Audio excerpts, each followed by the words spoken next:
Hey guys, so now I'm going to look at whether or not Lively, through her conduct, especially during the post-production, um, violated any of Justin Baldoni's DGA protected rights. Um, Now, this is actually going to be like a follow-up to this video as well, where I'm going to look at Sony. So what happened is I basically fell in a rabbit hole and discovered a warren, as these things often kind of end up going. And the reason I wanted to do a side by side is because obviously Lively was utilizing Sony as the messenger for her demands, a lot of her demands. And the reason I wanted to do a video on Lively and a video on Sony is to compare and contrast, because Lively is not a DGA member, so she is not technically bound by the rules. She cannot herself violate the rules, but she can harm like a member's protected rights, and there are remedies for Justin Baldoni. However, Sony kind of facilitated a lot of her behavior and kind of, accepted it or even pressured and leveraged on her behalf. They are DGA signatories, so they can be found to have violated rules. So that is the purpose of wanting to do two separate videos. And then I think I'm going to do, to finish off Lively's kind of infractions, I want to bring together a compare and contrast video dedicated to conduct which kind of simultaneously, brings into effect the violations of the PGA requirements, and also, infringed on a DGA member's protected rights. So that's my plan. So this is going to be the first DGA focusing on Lively. I'll do one on Sony just for kind of shits and giggles, really. Just like, again, Wayfarer are probably not going to do anything with this, but I love to just put people under a microscope and say, right, what did you do and what's the effect potential? So we're going to do that with Sony. But then, because I want to bring back to Lively, her behavior kind of affected the rules and violated rules for two different guilds. And I wanted to do a standalone video on that. So that's my plan. So what I have on the screen now is the Directors Guild basic agreement rules. This is specifically Article 7, which applies to directors' minimum conditions, preparation, production, and post-production. And this is kind of the main point. It's a really long document all in all, so I didn't want all that. But Article 7 specifically kind of encapsulates, pretty much the majority of what is going to apply to Justin Baldoni, in this process. Okay. So our starting point is no one may direct, as the term direct is generally known in the motion picture industry, except the director assigned to the picture. So obviously with the film, with It Ends With Us, there was a director assigned, and we have seen that several times over now in Clause 6 of the Sony Wayfarer agreement. Justin Baldoni to direct. There it is in black and white. It's a contractual agreement here. Justin Baldoni is the named director. Okay.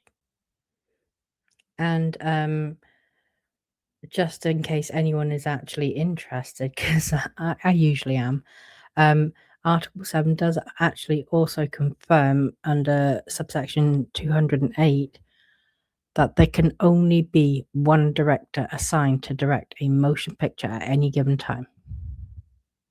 So you cannot have multiple directors. Okay, so let's look. Okay, so I'm going to go back to this first opening. No one may direct. And that's important. Why is it important? Well, Blake Lively demanded to be in the passenger seat, firstly. And with the help of Wayfarer's timelines, we can actually go and look at that. Where is that? There you go. There's her text message. I'd love to be in the passenger seat with you as soon as possible. So, and she had no right to do that at all. What else? Well, the evidence shows that she actually attempted to co-supervise the edit. So if I just, there's a lot here. There we go. March 12th, Lively joins the edit with Baldoni and his editors and shares 7 pages of notes, which Baldoni and the editors spend hours implementing, despite Baldoni not agreeing with all of them. And then finally, we're going into April.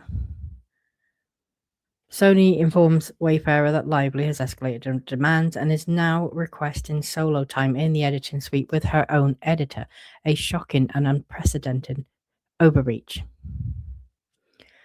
Okay, so this is all kind of premised on the fact that Baldoni gets 10 weeks of editing time to do his director's cut. And we are going to have to go back to the top of the page here. When did he start his cut? Oh, there we go. February 22nd. Baldoni starts his first day back in the edit bay with 2 editors. So, and only 2 days later, Lively requested that she join him in the editor bay. And that request was made through Todd Black. And attached to it was the threat that she, if she didn't get this time in the editing bay, then she could not promise to promote the film. That is clearly not 10 weeks.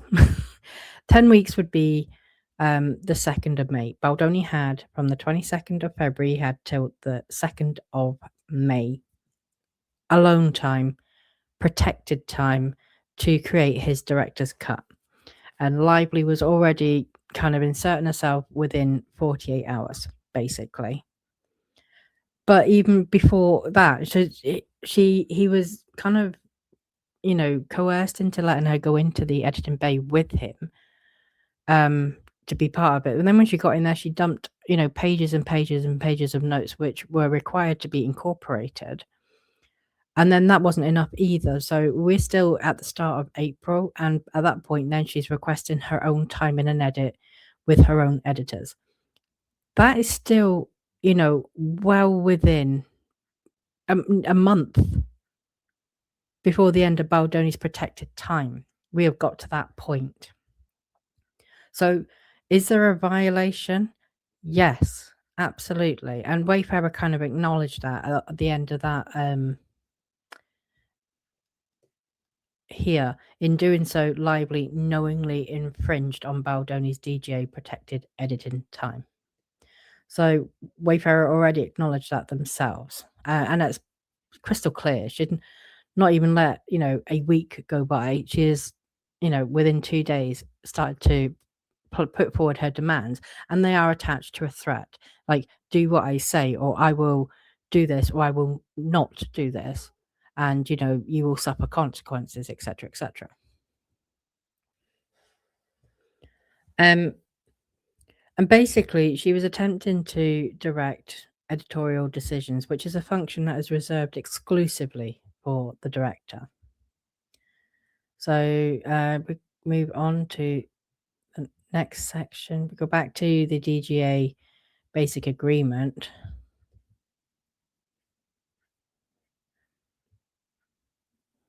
Okay. I'm concentrating on the yellow bit, actually.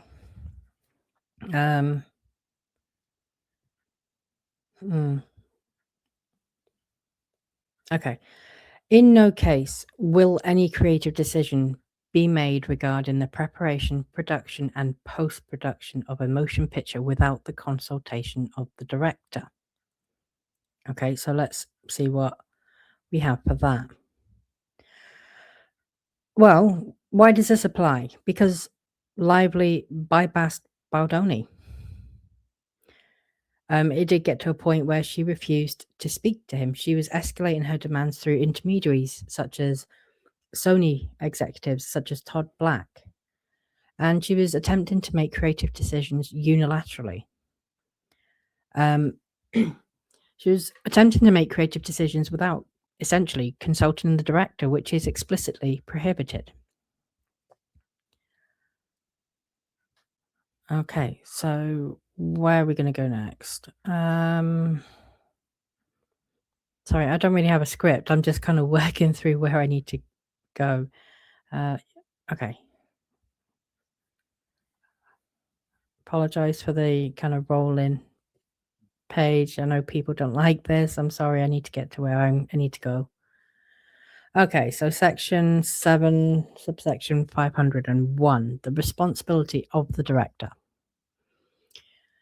The director shall be responsible for the presentation of his or her cut of the motion picture, herein referred to as the director's cut. I appreciate I haven't highlighted that last bit. And it is understood that his or her assignment is not complete until he or she has presented the director's cut to the employer. Now, in this case, when we say employer, we are talking about obviously Wayfarer Studios and Sony as the kind of production companies involved. Subject to paragraph 7, subsection 505, G2, which we'll go and look at in a minute.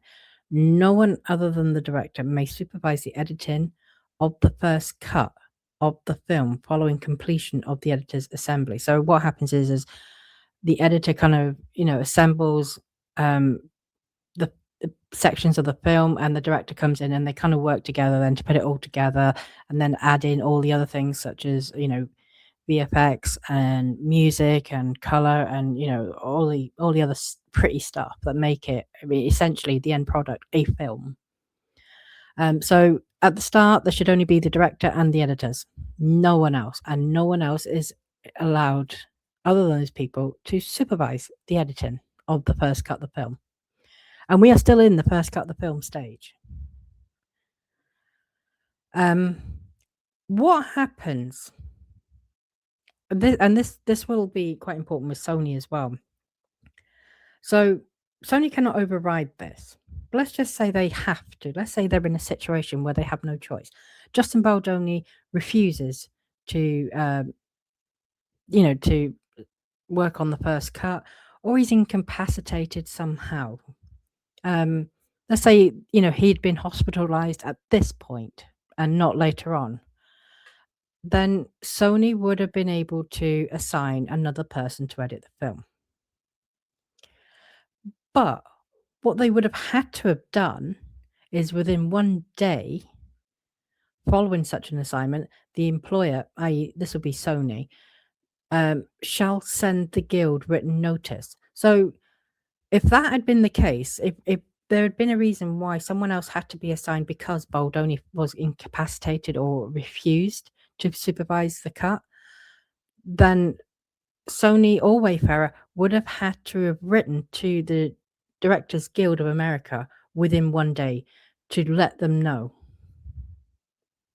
So even in a situation where there was no other choice, there are still tight rules on what you have to do, very similar to what we've seen with the Writers Guild and the Producers Guild. You cannot just go and do things and upend things.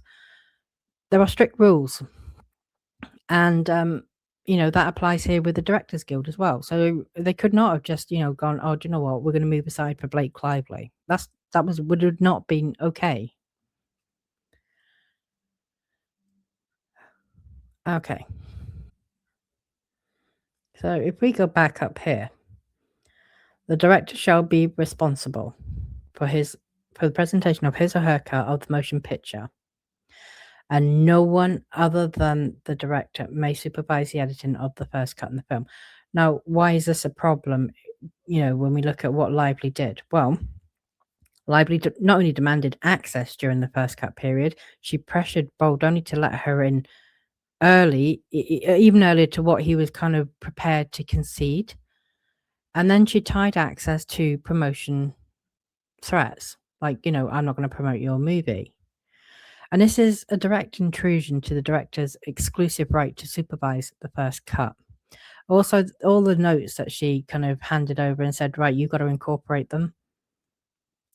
Again, that is interference with the supervision of the first cut.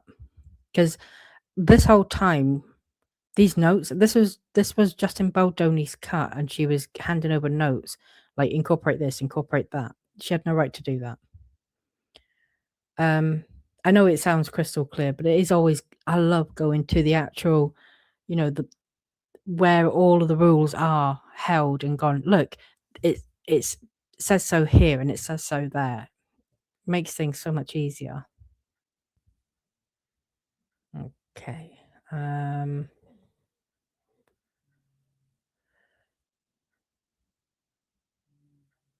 Let's see.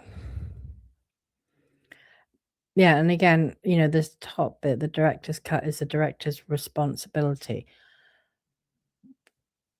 Why is that going to be a problem? Well, during the director's cut period, Lively provided 7 pages of notes, pressured the editors, influenced the cut, and attempted to co-supervise the process. And that undermines the director's responsibility for the director's cut. Okay, so now we're going to go to oh,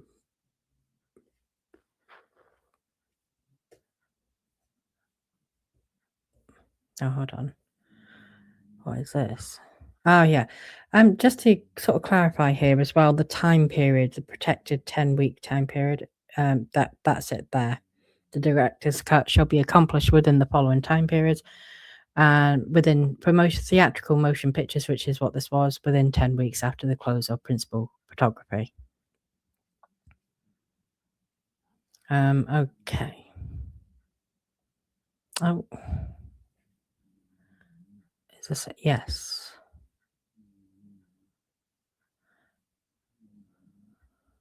Okay.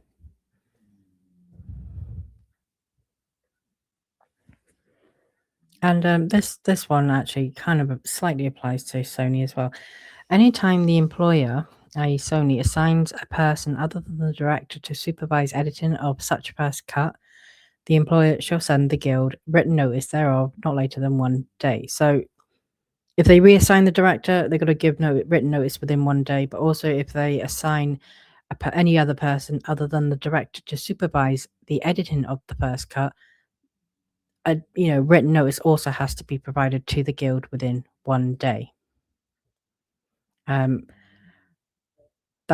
What that is essentially saying is no one may give instructions to editors other than the director.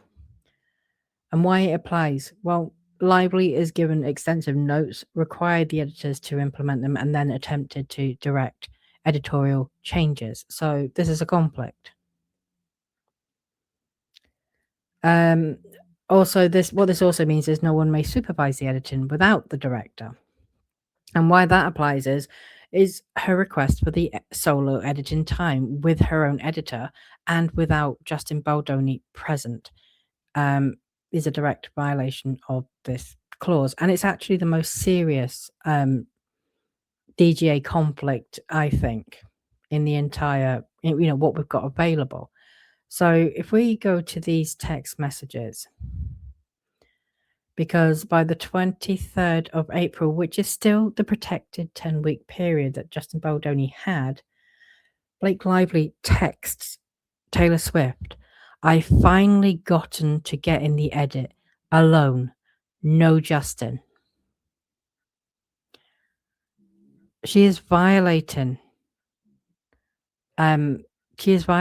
his protected time period, because the rules are very clear that no one may supervise editing, and that's not just with the director's cut, that's with any cut. No one may supervise editing without the director. So there was no point, even if we can agree that Lively got her way to being entitled to create her own cut, doing it alone was never allowed. And again, I will go back to the basic agreement because there's a specific section that actually kind of makes this point.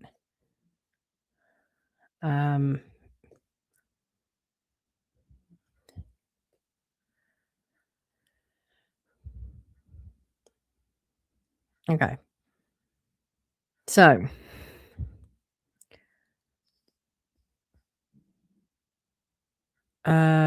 right, so we're talking about the director here. He or she shall be informed as soon as practical of any proposal concerning, and if reasonably available, shall participate in all decisions with respect to, and then further down, post-production scheduling.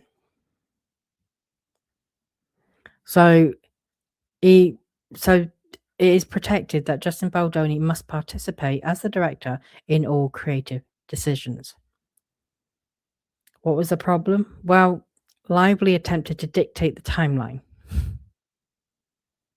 She was saying, "I'm going to turn up," and then didn't turn up, but also she was demanding access, immediate access. And then she pressured the studio to accelerate the edit. And this all bypasses the director's right to participate in post-production decisions. Okay.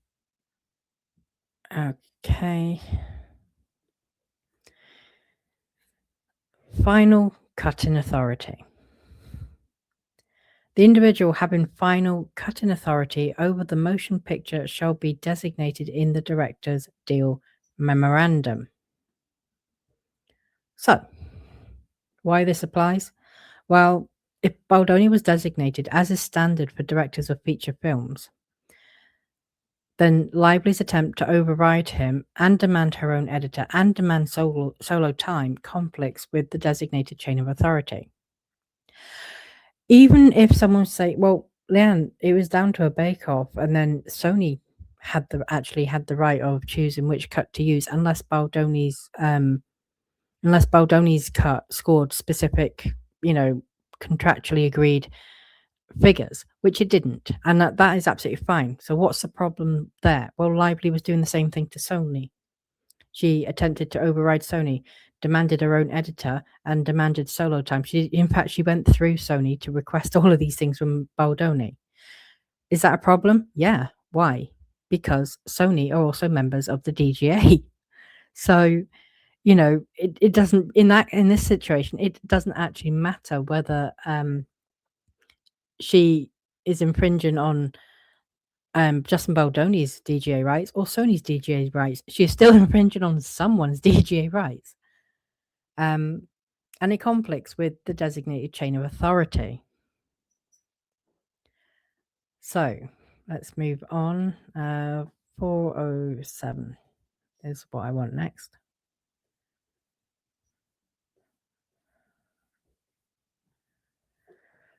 These are such long documents. This is just one section of a really long document. Oh, here we go. This one. Okay. So there's a few problems with this one. I'm sure you'll already see it in your head where I'm going with this. Okay. So no one shall have access to a copy of the videotape prior to the completion of the director's cut without the knowledge of the director. So that's an and or. Now, there's a couple of things happened there. So these situations were outside of the period of the director's cut by this point, but they happened without the knowledge of the director, which is absolutely wild. So the first one is Blake Lively given her login details for Matt and Lucy Damon to watch the edit. The second one is Colleen Hoover getting passwords to watch the edit from Josh Greenstein. This is all happening without Wayfarer's knowledge. And then we have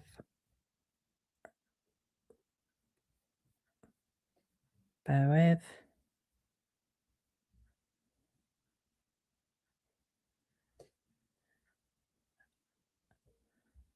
Okay. Yeah. Okay, actually, I'll use this.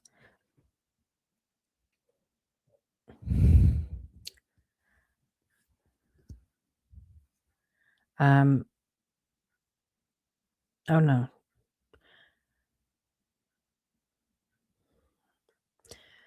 Right. No. Okay. So I'm gonna have to pull up the other version. 1 second. Okay. So yeah, it's here actually. June 12th, Wayfarer is informed that Blake Lively told Sony that she will be showing audiences at Book Bonanza her cut of the film. Regardless of Sony or Wayfarer's approval, she later admitted on her panel at the event that the studio begged her not to show the movie. But ultimately, they didn't have the option to say no, as she brought the movie with her on the aeroplane. So, violation. And it's not just the kind of the cuts of the movie that this kind of applies to either. Lively watched the cut early, but she also demanded access to the dailies and various footage, pressurized for early entry into the edit. So, that's a violation of subsection 407.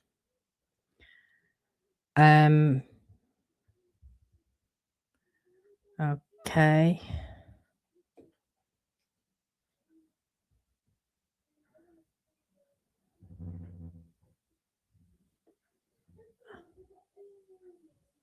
All right. Yeah.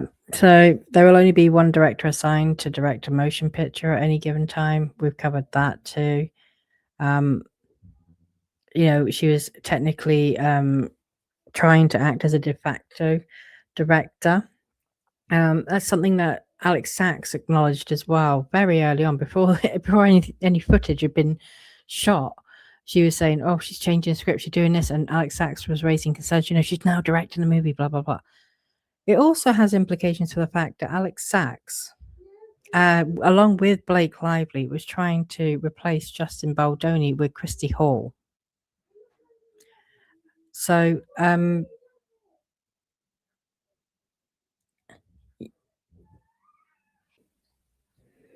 I mean, obviously, Lively attempted to co-direct the edit, attempted to supervise the editors, and attempted to shape the cut independently. So she was effectively attempting to act as a second director. But not only that, we also have this email as well to Sarah Rule. Now, I was filming one movie when the studio took the film from the director of the movie I was in. I have been re-editing the entire film, brought on my own composer and whole team to redo everything. She's talking about, I've just finished the final sound mix. I'm flying back now to do the final color, etc., etc. These are all director protected responsibilities.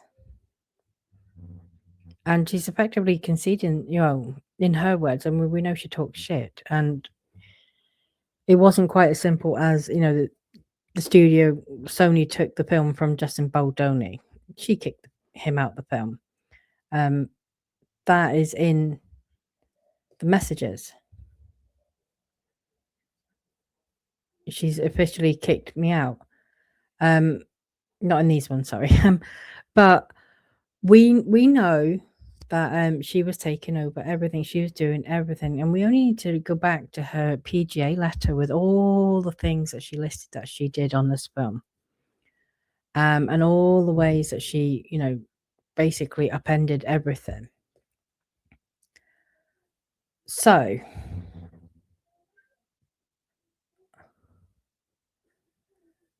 if I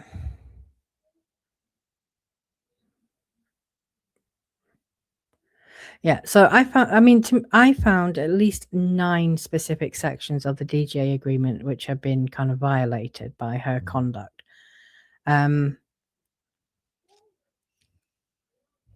So subsection 101, 202, 501, 505, 505G2, 206, 407, and 208.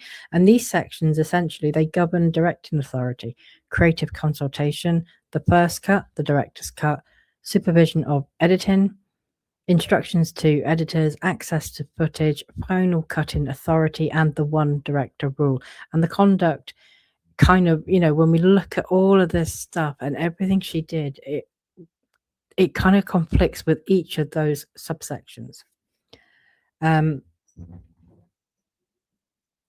then then as I said, like the key kind of cherry on top of all of that is Blake Lively's own written submission. If I go back to it here, that her own written submission that the studio took the film from the director, asked me to take over, so I have been re-editing the entire film, brought on my composer and whole team to redo everything. I just finished the final sound mix. I'm doing the final color time this week. This is not interpretation. This is her own description of taking over the edit, supervising post-production, replacing the director's team, performing the sound mix, performing the color timing, re-editing the entire film. All of these are DGA protected director functions. So, do I think that there is a violation? Absolutely, I do. Absolutely. Okay.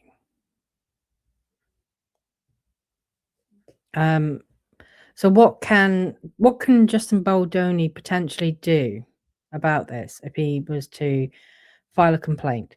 Because as we said, Blake Lively is not a member. So what would happen in that case? Well, the DGA could request remedies. So if they determined that the director's rights were infringed, they could request restoration of the director's cut. They could request re-editing. They could also request corrective measures, and then they could seek penalties against the production, which obviously wouldn't be Wayfarer. That would apply against Sony. And these remedies apply regardless of who interfered. So, and given that, like I say, Sony were kind of acting as Blake Lively's lackey, and kind of they were the middleman going between, then yeah, I could see them being held financially responsible for her infringements because she can't be held responsible for them herself. Okay, so I'm going to kind of stop there and then I'm going to move into the Sony version.